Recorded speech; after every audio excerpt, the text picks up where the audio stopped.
President Ramkelauan and I have both expressed our readiness to work closely to advance issues of mutual interest. The President and I discussed the manner in which our two countries address the COVID-19 pandemic. We highlighted the bold and difficult measures taken to contain the virus. We considered the challenges which the outbreak of the COVID-19 pandemic has urged in for small and vulnerable islands like ours. We acknowledged that the pandemic has forced countries all over the world to review their national strategies and priorities. The tête-à-tête and working session I had with President Ramkelauan have been very cordial and fruitful.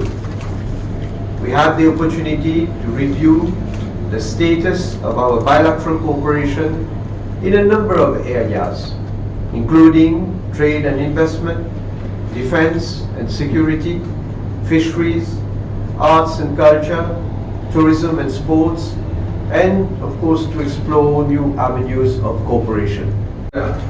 I believe that the way these discussions have taken place and the way we have agreed that our priorities should indeed be towards regional cooperation, that our priorities should be building this already strong relationship that exists between our two countries, can only further advance the cause and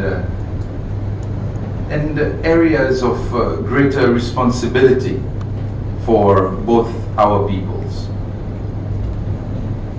As you rightly said, Mauritius and Seychelles share a common history.